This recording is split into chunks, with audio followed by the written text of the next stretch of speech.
Alrighty, everyone. Good evening. Thank you all for joining the weekly, the Wellbeing Week webinars presented by Affinity Federal Credit Union. Today's topic is Health and Fitness Q&A with Anthony Russomano.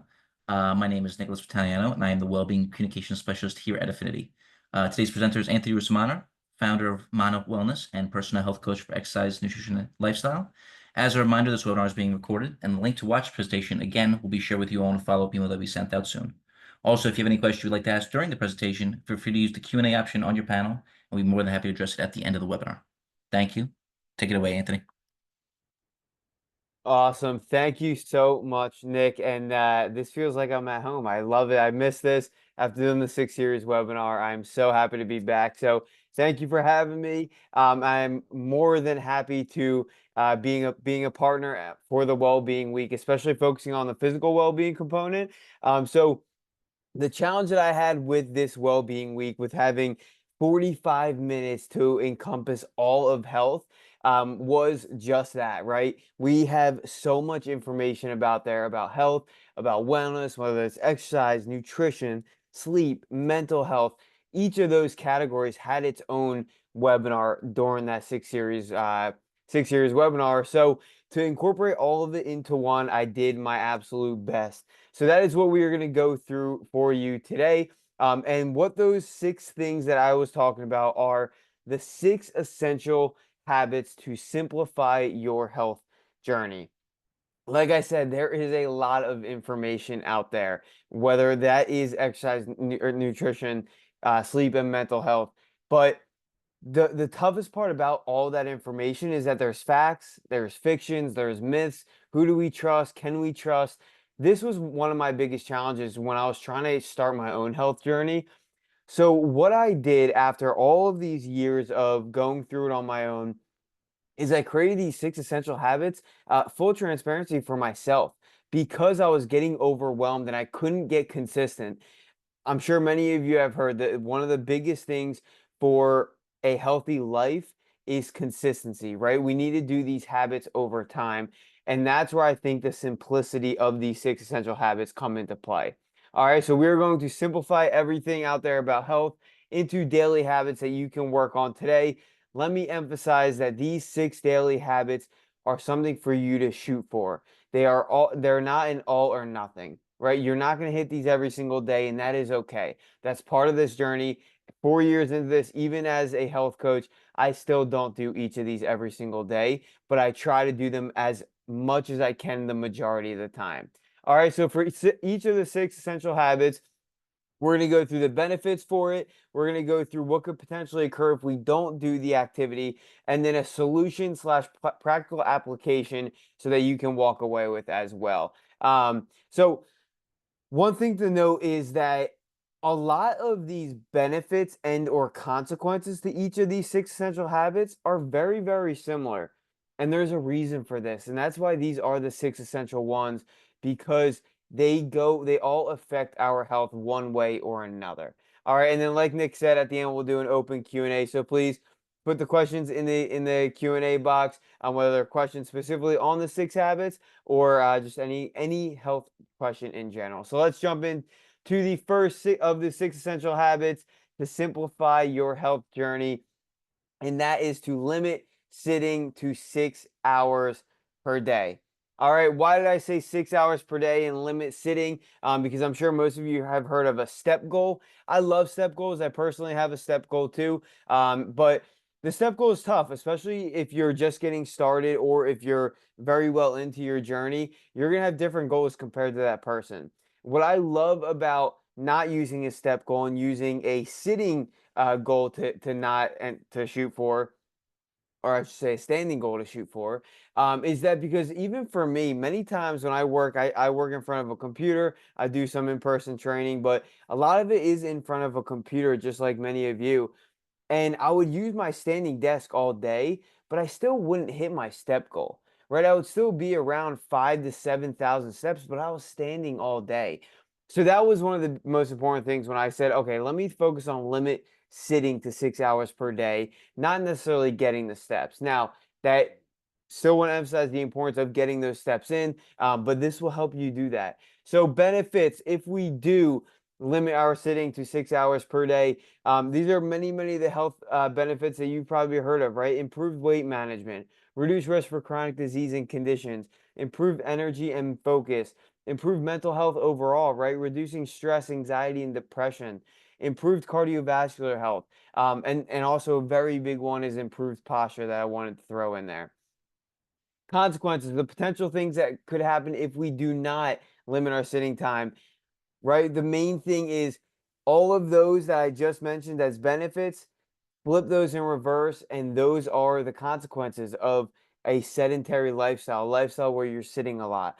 And I'll throw a couple of others in there. A lower calorie expenditure per day if you're sitting more, which means it's much more difficult to maintain a healthy weight. Potential loss for muscle mass and bone density, bone mass. So that is really scary because we lose enough bone and muscle as we age anyway, but to do it based off lifestyle is very scary. We do not want to do that. And then higher at risk for chronic conditions. Again, like I said, all those benefits in reverse is the key there. Um, Solutions, right? If we do, what could happen, right? Or what are ways that we can solve this? How can we limit our sitting to 6 hours per day? Well, number one, standing desk, like I mentioned. Number two, walking. For me, one of the biggest things that I do is if any call that I don't have on camera, except for this one, I will go for a walk. I'll take it for a walk. Um, Movement breaks every half an hour to an hour, even if you have to set a reminder. Anything that doesn't involve sitting is the solution. All right, so that is number one. Let's jump straight into number two, and that is sleep, 7+ hours of quality sleep per night. And I'm going to expand on this because it's very important. You've seen that 7 hour recommendation all the time, but I want to break it down a little bit more. Before, if we do get this 7 hours of sleep, what's going to happen?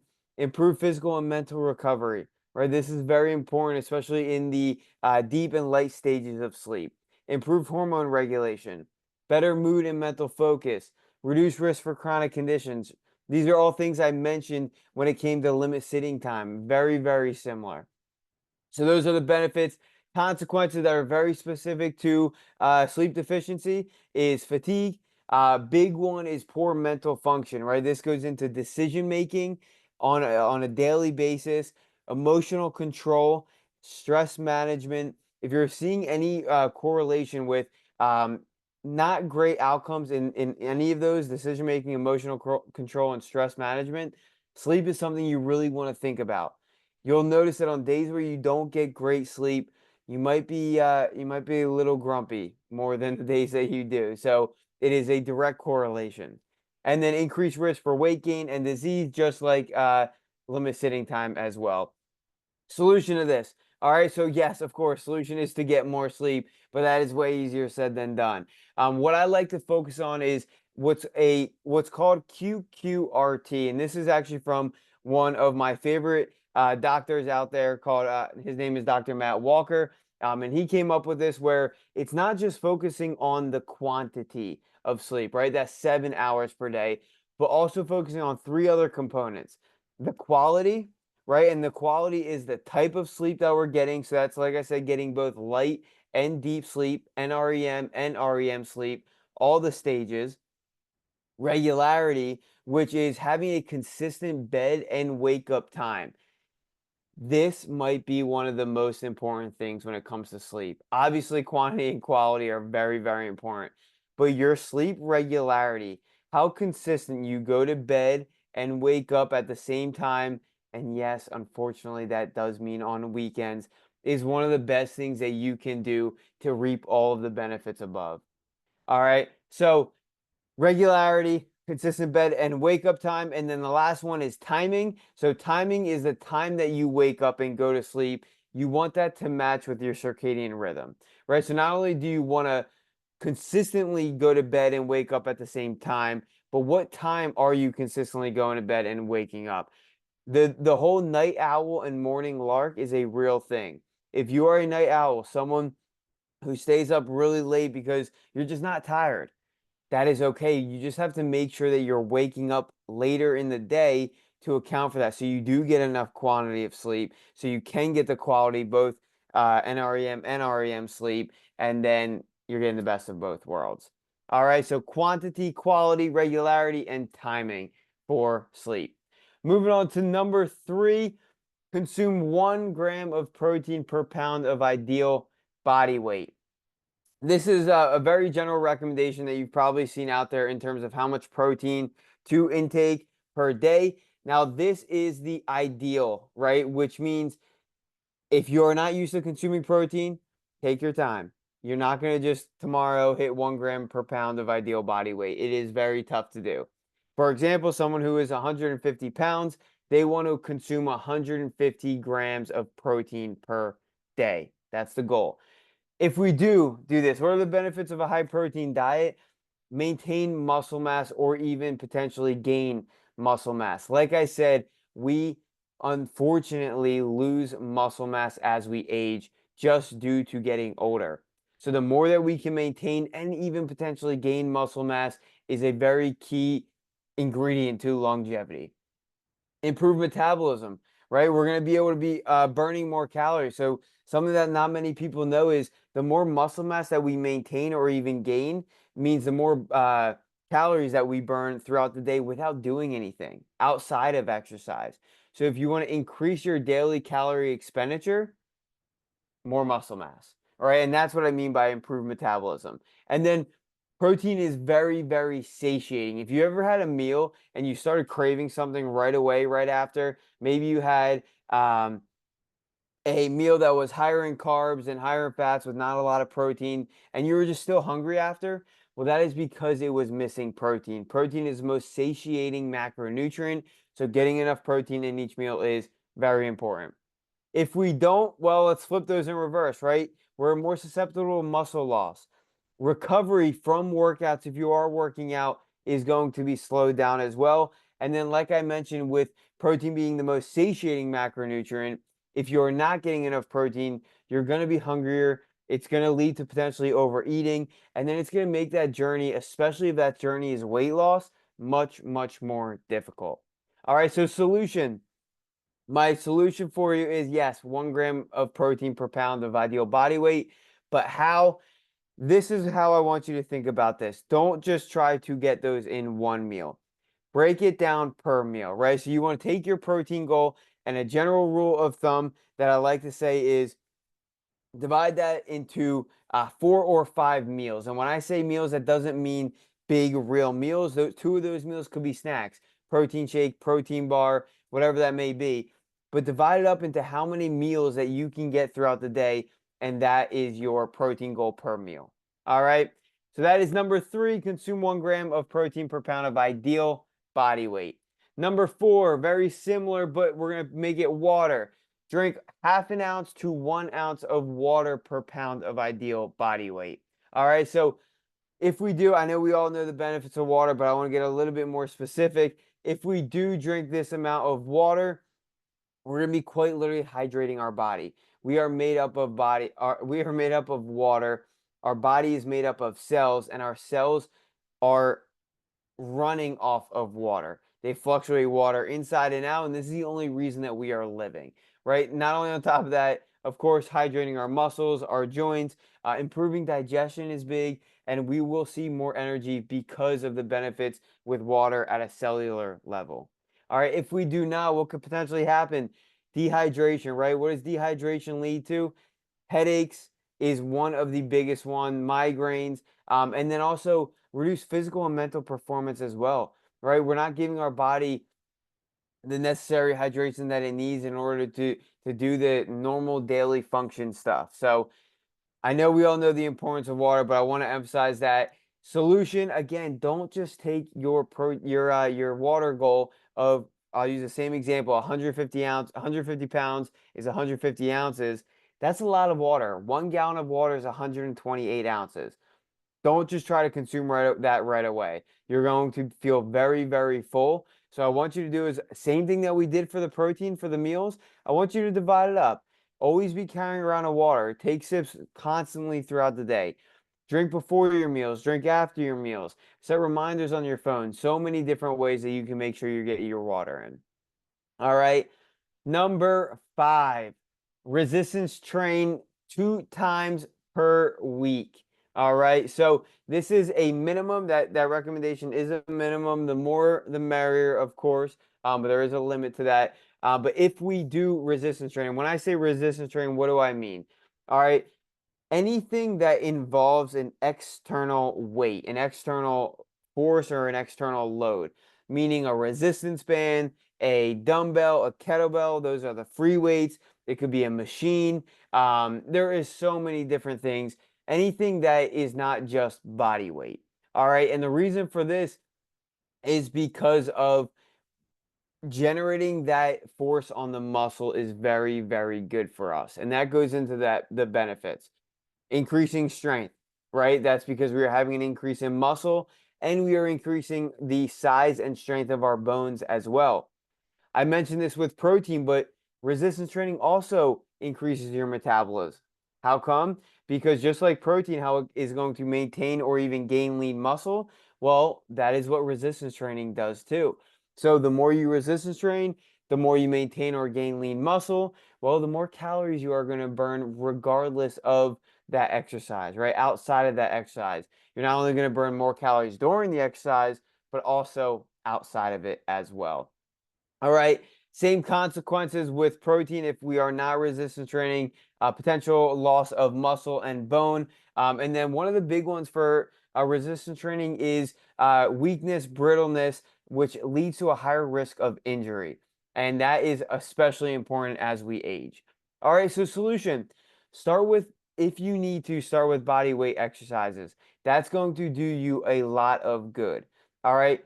Start simple. It does not have to be this crazy 45 to 60-minute resistance training session. If you have 15 to 20 minutes, that is awesome. If you have 30 minutes, that is awesome. All right, there are plenty of at-home workouts that you can do, and I would be happy to provide them for you as well. But my biggest thing is start simple. Don't make it this whole thing. It can just be very, very simply done at home. All right. And last but certainly not least, one of my favorite of the six is to allocate 5 to 60 minutes of personal time per day. I know this is a wide range, it's a wide range on purpose. And that is because, one, a lot of people, especially today, are uncomfortable with giving themselves personal time. So even 5 minutes for them will do them a lot of benefits. But the more, the better, again, right? Kind of finding that balance of how much personal time can you make with also managing work, family, friends, all the obligations that we do have. But allocating time to yourself, being selfish is very, very important. What are the benefits to this? Significant benefits to mental health, right? Stress management, reduce risk for anxiety, depression, because you are quite literally relaxing in this moment. Higher productivity, right? All the benefits that we've been mentioning up to this point. Consequences, if we are not prioritizing ourselves, our personal time, much more susceptible to having anxiety, depression, and increased stress, right? Which could lead to a much quicker burnout. And that is going to quite literally force you into personal time. It's quite interesting that when we do burn out, we kind of cave into ourselves and then we are alone, right? We feel alone. Don't let burnout be the reason that you're doing your personal time. Do your personal time beforehand. All right, decrease focus, decrease creativity, all of those things. So what's the solution? Right? Of course, what do I mean by personal time? This could mean so many things, and personal time means what it means to you. Okay? So for me, my personal time is sometimes going outside for a walk or a run with no phone, no distraction, just me. It could mean reading, right? It could be in the morning or at night, putting away your phone and just reading a book.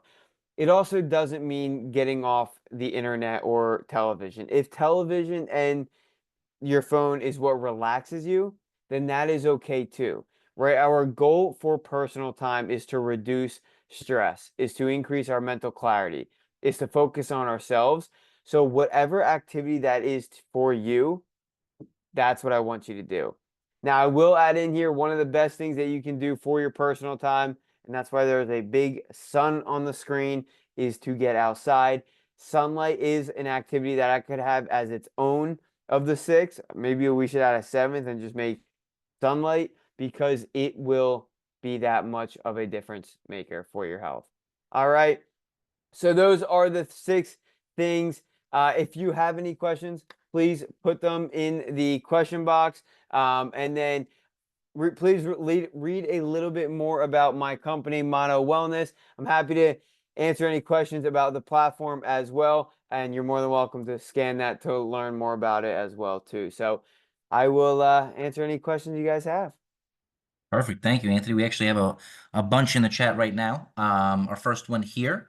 With so many different ways to improve your health, is there any myths you would like to debunk on health and wellness? Mm, absolutely. Yeah. So there are so many, so many. I guess especially based off of these six things, the one I really want to debunk is the whole thing on protein is going to make you bulky. All right. And this is the reason I want to emphasize this is because that protein recommendation of 1 gram per pound of ideal body weight is one of the most important ones because it's also one of the missing pieces in most people's health. I fully understand the worry, especially for females, that high protein intake is going to make them look or feel bulky. Now, what is true is that high protein intake, like I said, is going to increase muscle mass. But I have been trying to, in quotes, get bulky with a high protein diet for all 6 to 7 years that I've been doing my health journey, and I am still not bulky. So it's just one of those things that I wish I'm on the opposite end where I wish it made me bulky. It does not. I definitely increase muscle mass and I definitely maintain my muscle mass. But from a bulkiness perspective, there are a lot that goes into, in quotes, being bulky.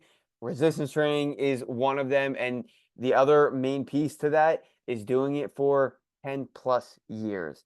So that is one of the biggest myths that I want to cover is that protein, and I'll even throw in resistance training in there, is going to make you bulky. Awesome. Another question we have here on nutrition. I'm struggling with my nutrition. How do I get my nutrition journey started? Hmm. Love that. And that is exactly why I made these six essential habits. Those habits, in my opinion, are ones that everyone can do because they're very simple to get started with.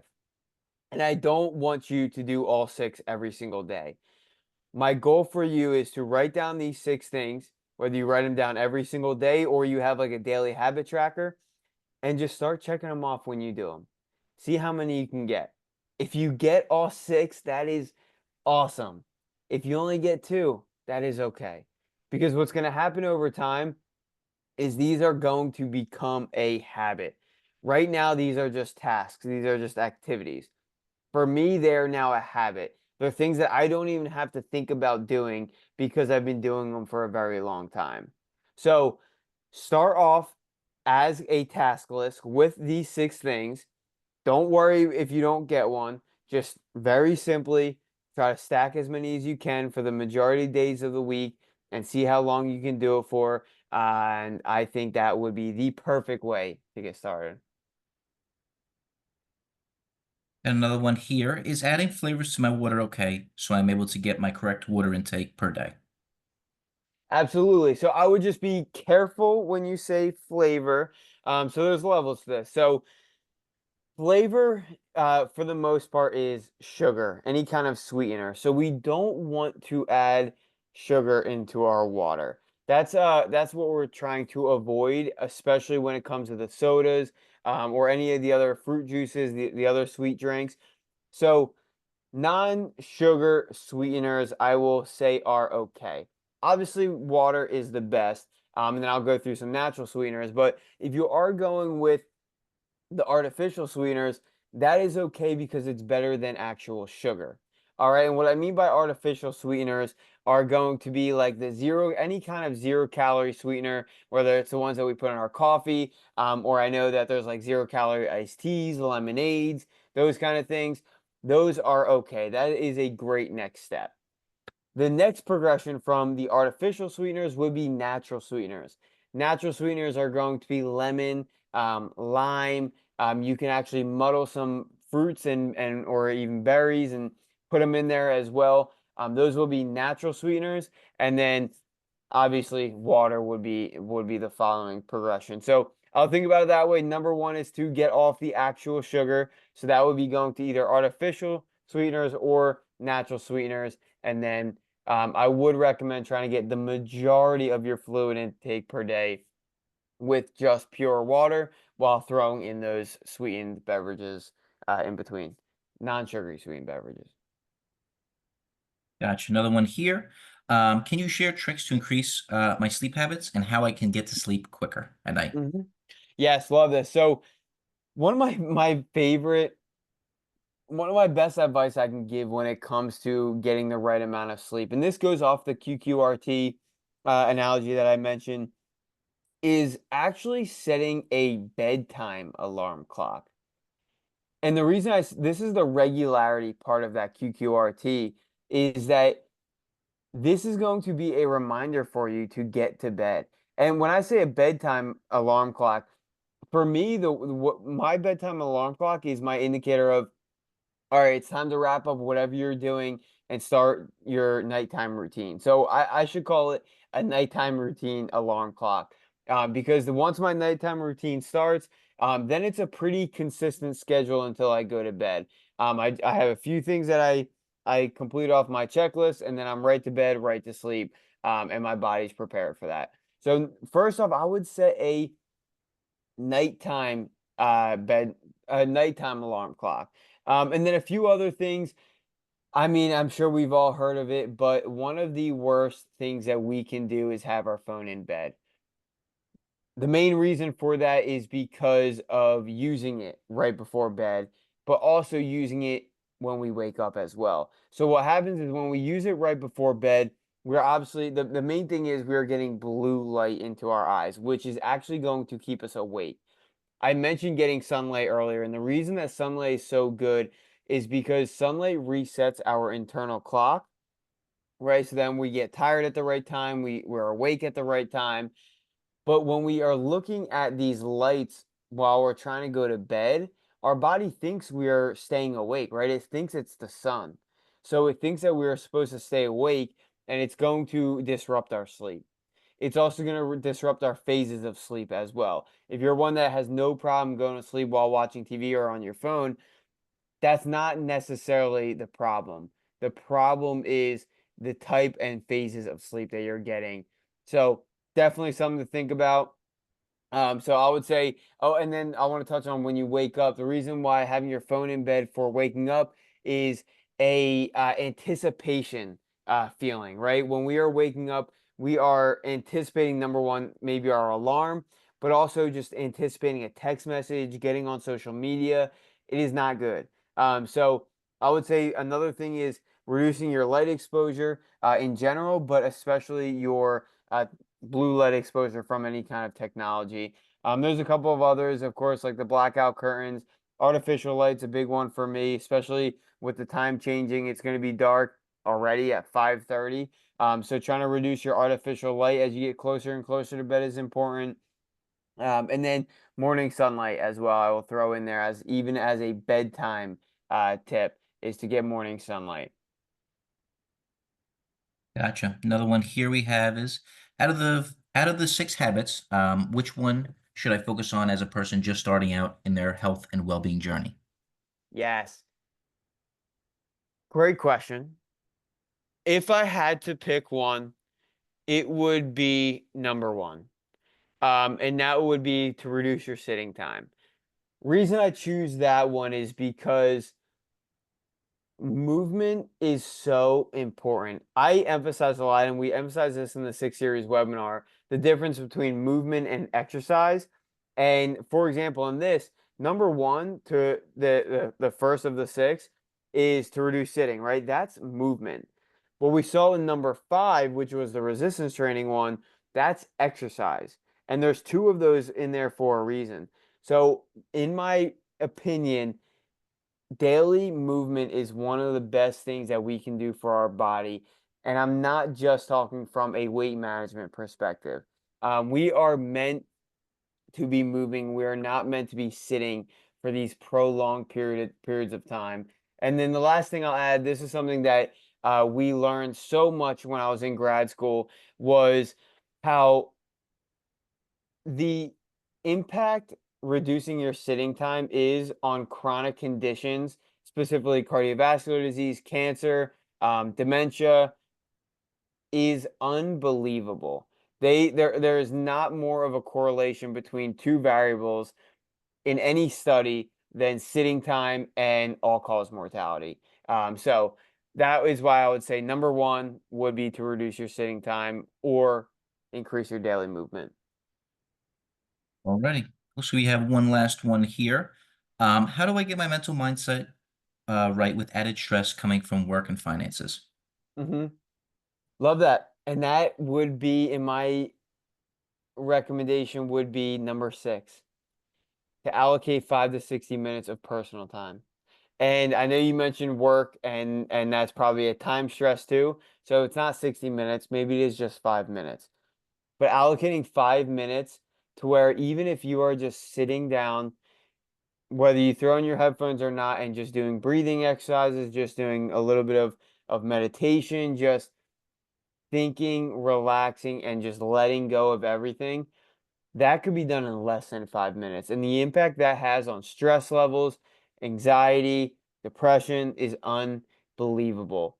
So yes, there is a big range, but the benefits you can do of allocating 5 minutes of personal time, my biggest recommendation, especially during those high stress times, is go directly outside, try to get as much sunlight as you can. Hopefully it's a sunny day, and take a 5-minute walk with no phone, just you. Breathe, relax, and just recoup. It's one of the most relaxing things. It's one of my favorite activities that I do. And then as you get more and more comfortable, you can even throw in a very light jog, maybe a little run. That's going to help get those happy hormones into your body as well. So that would be my recommendation. Awesome. Love it. That looks like all the questions here. So Anthony, I'll let you close it out before I close it out. Awesome. Thank you guys so much for joining in. Like I said, if you have any more questions, feel free. You can shoot me a message, whether that's on Instagram. My email is on that QR code as well. You can email me, or you can email our company, Mono Wellness. It's teammono@monowellness.co. Like I said, we offer a bunch of services, from a community membership to online coaching, in-person training. And I am in the Philadelphia area, so in-person training would make sense for some of you. So scan the QR code, send me a message, and I'm more than happy to help. Awesome. Thank you. Thank you everyone for joining today. Thank you, Anthony, for sharing all that amazing information. I will be sending out a follow-up email with the recording for everyone to view again. But please join in on any of the other webinars we have this week, as well as some of the in-branch events we have for the rest of the Wellbeing Week. Thank you all for joining and have a great rest of your night.